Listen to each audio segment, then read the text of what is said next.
গোপন খবরের ভিত্তিতে গাঁজাসহ বিহারের দুই যুবক আটক চুড়াইবাড়ি পুলিশের হাতে। চুড়াইবাড়ি বৌদ্ধ মন্দির সংলগ্ন রেল লাইনের উপর দিয়ে অপরিচিত দুই যুবক পায়ে হেঁটে চুড়াইবাড়ি রেল স্টেশনের অভিমুখে আসছিল। এমন সময় স্থানীয় এলাকাবাসীরা দেখতে পেয়ে চুড়াইবাড়ি থানায় খবর দেয়। সঙ্গে সঙ্গে ওসি সমরেশ দাস বাহিনী নিয়ে ঘটনাস্থলে ছুটে যান এবং দুই যুবককে তল্লাশি করে নিজেদের শরীরে থাকা 6টি প্যাকেটে 6 কেজি শুকনো গাঁজা পাওয়া যায়। কালোবাজারে এর মূল্য লক্ষাধিক টাকা বলে জানা যায়। পরে তাদের থানায় নিয়ে আসা হয়। ধৃত দুই যুবকের নাম সুধীর দাস ও চিন্টু কুমার শর্মা। দুজনের বাড়ি বৈশালী জেলার বহরমপুর গ্রামে। ধৃতদের বিরুদ্ধে এনডিপিএস আইনে মামলা গ্রহণ করেছে পুলিশ।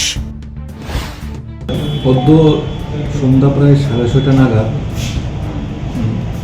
পূর্ব ফুলবাড়ি, যেটা আমাদের রেল লাইনের কাছাকাছি বুদ্ধ মন্দির আছে, ওইখান থেকে আমার কাছে একটা গোপন সংবাদ আসে যে স্থানীয় এলাকাবাসী দুটা সন্দেহভাজন লোককে আটক করে রেখেছে। খবর পাওয়ার পরে আমি এবং আসাম রেফেলের আমার অফিসার আমাদের এখানে গিয়ে করে, তো এদেরকে নিয়ে আমি যাই। দুটা লোককে সন্দেহজনক অবস্থায় দেখতে পাই এবং তাদের বডি তল্লাশি করে দুজনের কাছ থেকে 6টি প্যাকেটে মোট 6 কেজি শুকনো গাঁজা উদ্ধার করি।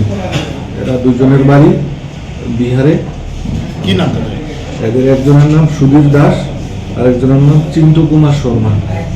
তো গাঁজাগুলি আমরা স্পটে সিজ করি এবং এই দুজনকে অ্যারেস্ট করে থানায় নিয়ে আসি।